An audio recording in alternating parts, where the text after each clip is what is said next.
KIMCRYSTAL Nursing Home Tunikhua hi Thensuo Hita.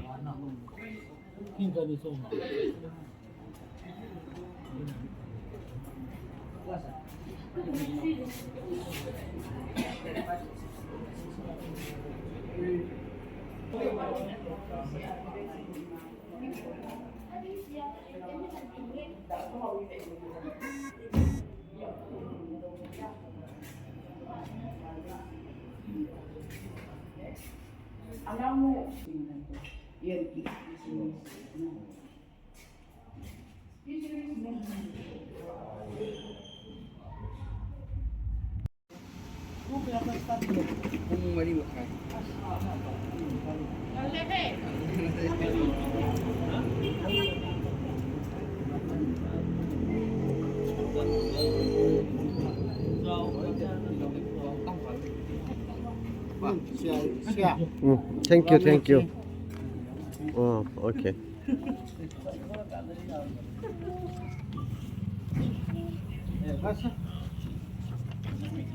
Program kitol hadi dan hi Inauguration of KIMCRYSTAL Nursing Home, date 20th January 2026. Time 8 a.m. Mr. Reverend Ngamho Tautang Chairman MPF. Conductor Pu TH Lamin Lian. Inauguration Reverend Ngamho Tautang. Keynote address Pu Lunmitang Hoki Proprietor. Dedication of Nursing Home Reverend Ngamho Tautang. Short speech if any. Vote of thanks Pu Tungkuzang Haukip. Closing prayer Reverend Tonglet MBC. Ito ay program kong kipagdihitay. Alhangpi hi highway pangchat anuy ako Gizo Presbyterian Church anuy laisun ako Moreh Bazaar chilang hi homgat veng lang amunta hi mission veng hi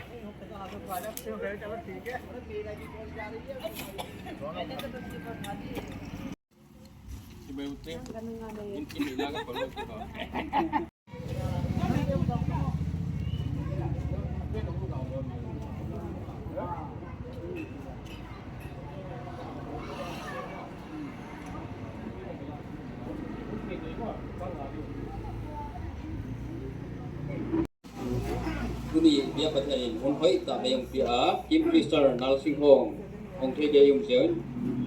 dia pathian lalpan lopina tangtahan lan men asale of KIMCRYSTAL Nursing Home date 20 January 2026. Mr. Reverend Ngamho Tautang Chairman MPF. Conductor ahijeh kaiba TH Lamilian tehia. Inauguration Reverend Ngamho Tautang. Inauguration ingin Minister Pu Reverend Ngamho Tautang Chairman MPF ama iko ngali nga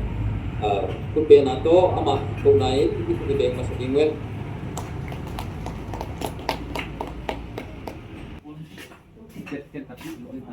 Hot nadingin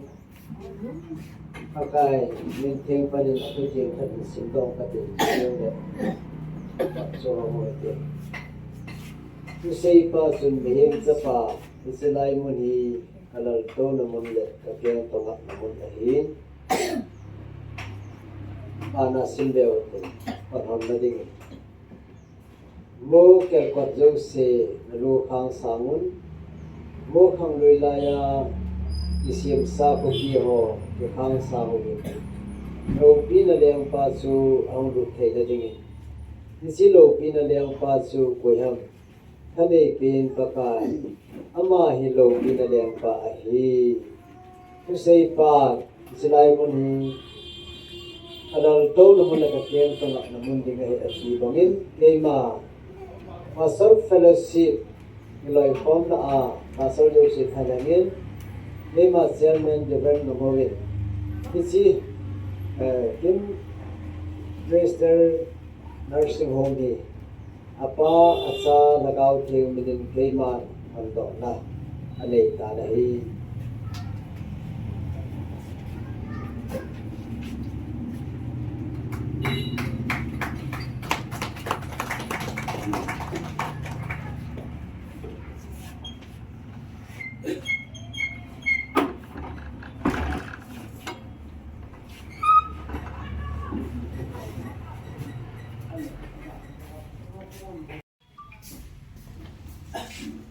Inauguration of KIMCRYSTAL Nursing Home. Ai lẽ ai ông định xài chiến tụi áp tụi xài lại hồi tết. Bây giờ trang in alloy nu Doctor Kim Neo MO CMO pool Thuchen pool ama in bây giờ atapa để tạo mèo Daniel anh hi amau family hi mela nalai thấu bằng thấu twin keynote address gending in u lun bin thang hau kip preparator of KIMCRYSTAL Nursing Home ama huni pengala hi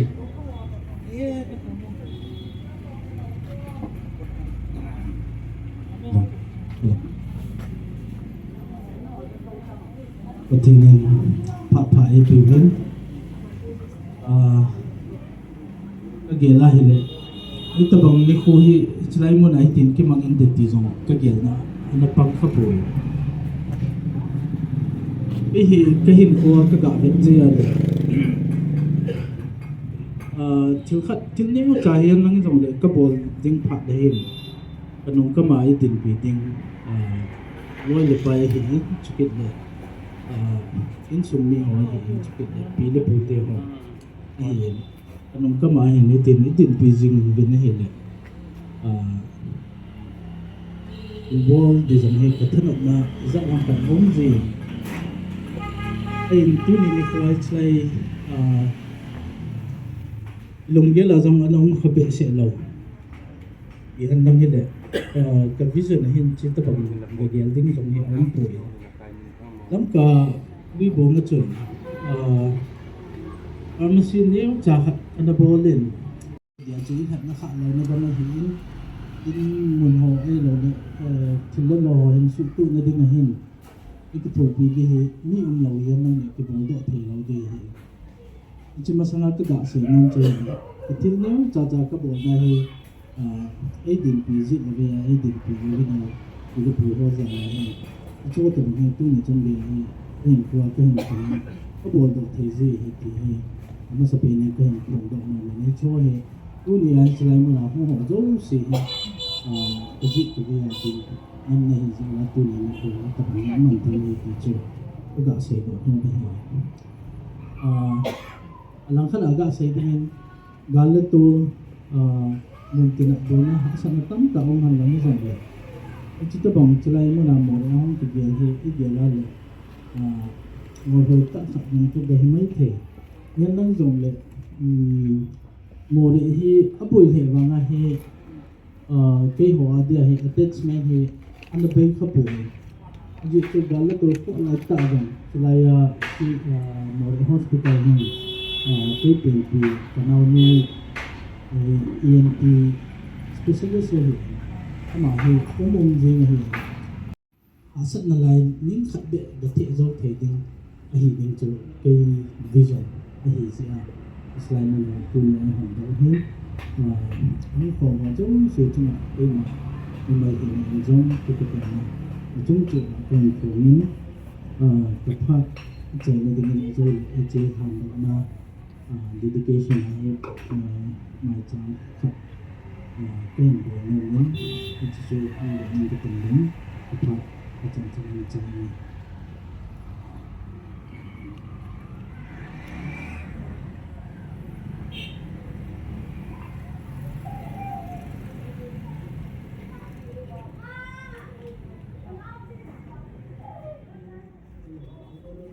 ki pau min KIMCRYSTAL Nursing Home ông ki pathiat dan le bangzi Moreh kibol hi chi hi tung tan hi tamlo ina zata hu zo hi KIMCRYSTAL Nursing Home bang thei di bang thei ding chi proprietor apadin jong iza zein ki pau hoi sa atun abana inauguration la izota tun ei Christian hi nadol hi chet yaun hi KIMCRYSTAL Nursing Home ung lo chinga mabana ang paizang sem the na digin pathian ko ma lat kiat na le bang na education of nursing home even somehow to thang chairman LBF ama iko ka hi punya ko nga mo ito nga andam namun ilai mo na hinte le ipatain lang jok na dinahi punya kithin thu kisim dan dinahi sal lo ting thim kina kan sim kan ding una am tai ki pok na la ba ka sei do nong khat su Moreh pasar fellowship pe hi silai nursing home ahin om na ka chan ba mo pu na ka chan ji bin lai hi ki ho lo amo pu na he ti ka he bin an ge ro jing diu mon chu hi ti su amon na doctor te hon oma aw na la na pyo na nan ge ro na ge ti chu ko phu do na sa mo ne itu ni nuoi te ho to ang thungin yo ri ko na yo Moreh sunga di na si ri ko ka dingin ka ga phu do ne in pathin thu hin singin ka tin zen dam na kahin po lut ti a ama ho kahin zen dama a hengu ma khan to na hin set le lungong na hin set chu a phun do pi ding hi a theli na su a thu sim do hi lai mu na ding in thei bo pi tau han Jesus ke ma ni lai mun hi tau na kan nan pi ding hi kasim do hi lai mun na dinga pakai min pana kasim do ai ta na hi Jesus hilai mun hi Moreh Khopi le alola lamkai mi te dinga hi gat saida ti kul banga pathen aman cha a leilo te dam na ani te dam na hi ding pathen ni lai mun hi amel si ying ding pakaya nga kalhan ne he ilai mun hi naman ti pha a Jordan luya aki phu ma dam banga ilai mun zo no dinga anat na ho apha na ho ipiong dam dingin pakai ko na kan han hi ilai mun hi akazin bollo ala a amina aloi pe a chila aga phin ha dinga asol bangin ilai mun hi hichi bollo kinu namun dam namun hi dingin pakai ko na kan han nahi ene dunia keima nilai muna kasim do thusang wo jong se hi apa cha lagaw theng mina kasim do kironin keima nilai hi dunia a pakai angal han do na kan nei ding hi asim do thu ho hi ahom kiwa kile lo de tin pathin na seyin isim do sa ajin keima Jericho hu a inisan how butter ui thor khat chu asun ha agam sunga dam na pathe na pai tai ti bangin keiman pakai minalai mun hi phau kan dingai tai pakai hasa ho jong se tha khela pakai min pana kan mu de ta nei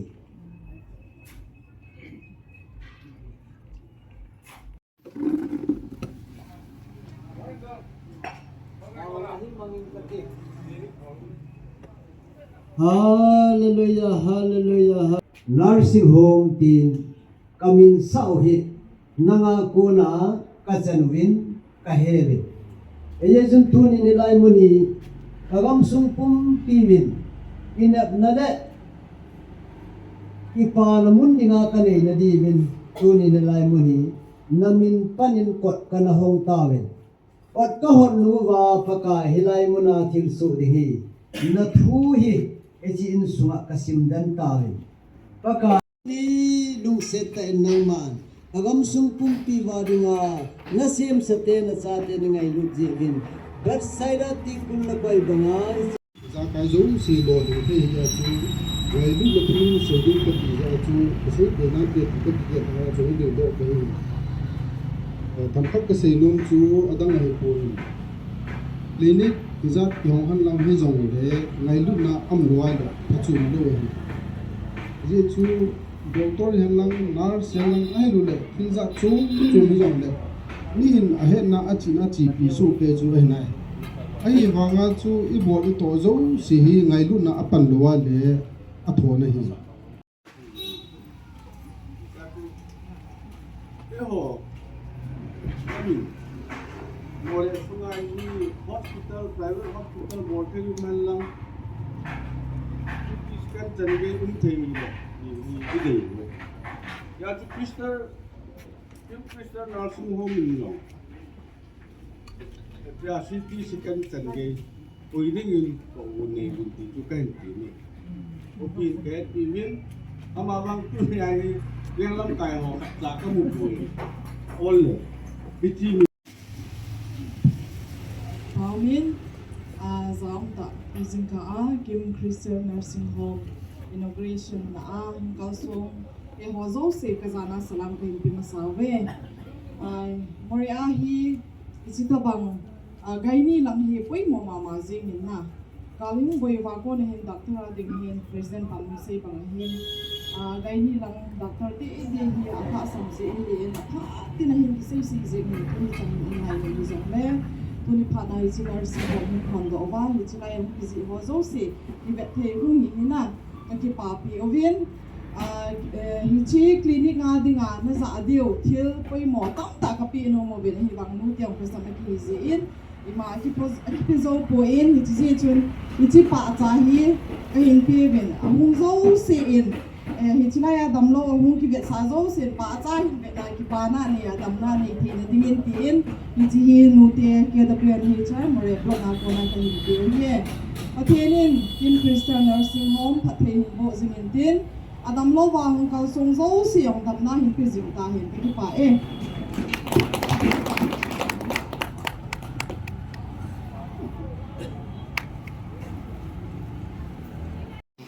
Minister thank you. Mati nama ini, kalau ini jam tak harus presiden ini, women ramalan kain ini, sih sudah ini, jangan tu ini patu ini. Untuk itu ini masih huwa ini kes orang sih itu juga kita kata itu ini lagi panthei ini dunia laya jauh sih ini salam untuk saya ini pati tangketi selain itu ini ringgel anda saya beri yang Moreh posting ke situ kita bilang masih kita tuh dia usaha nak saya mau hibuin atau hibuin selain itu ahin ini sebetulnya ini medical facility ala sama masih itu menunjukkan ini lamkai kibol kepada traffic poin yang tahu kalau singgul tak ada boleh misalnya selama situan tak ada selama Board of Thanks kemudian saat ingin pu kozang haukip amak iko ngalai.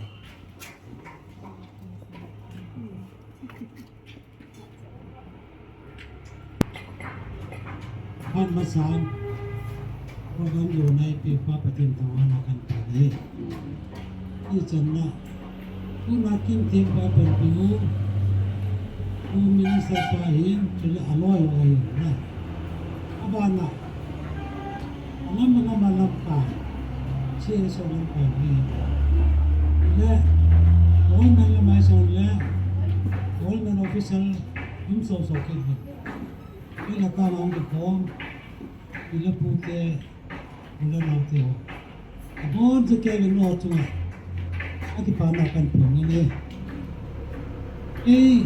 Hai le, kimnya dengan apa ke? Enjom, mulut dia kacang bingung sekian apa. Program kamu nak apa le? Kami nak cakap, okey. Itu sering tampil pun, unai mia tampun, atam luangin, amlau si important si. Ibe ti juga aku nome jong avelin no amor semua cuma patru kan saya kini naik Jule program cerita mulia uhi longla orang komedi niutin ngeru nazaran asal jana semil putin program kecerita tamu cirutin tong cuan digal dotin bisa tepung ketin ipame tiwalin siring tampi kali punai ketinin lai Nursing home pithei pun tinggi pi dengan non dan tinggi dan mungkin aja nak kami sih kalau ni kakek pay catatan.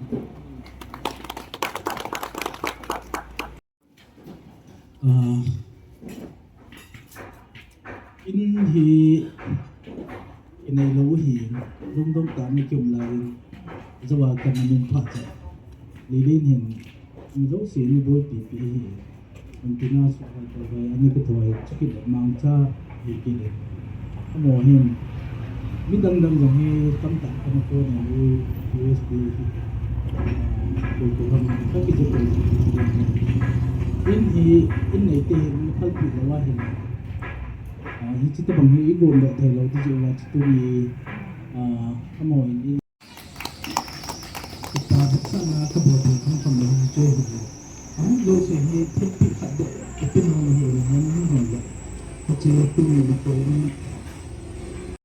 Dia rusik zalubin hantu lejar tu tu itu. Dia ngeruk zalubin. Selain mungkin suam ti tak jenang makan thang bau nahi. Rusit ti hunjing kepeti. Ama hoyong nang man pati bo in lang. Zong le selahi Moreh Khopi le kim dia la dengar. Patrum na le dam ti na mun hong hi ti le ding zong. Aku nanang ma nun ko ting yang thong ta. Dunia minister parliament cha VP hoyong na man cha in la tong hozo se pate ke ja kan cha jawa itta bangal lo pi ne nei mo sa je bin ka ve nang ma kan thang ba ma tilaya ka pon kan cha jo mo le kon ting ne di ho yang go ni na mi ka hozo se yang ta sa ha ja ba kan na ya hang ma do ti ko mo ve che na hi thu lo di ka ni ne go ti ka bi ya hang wa ko ma se hozo se di na pa ka ji so krista na ko ta ni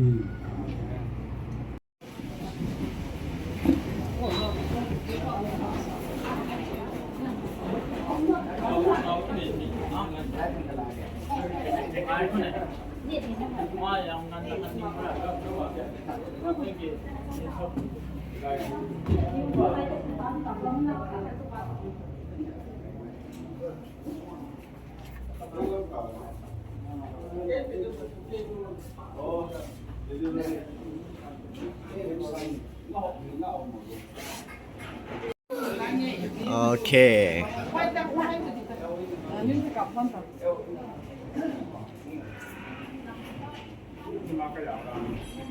मालिक है मालिक मालिक ना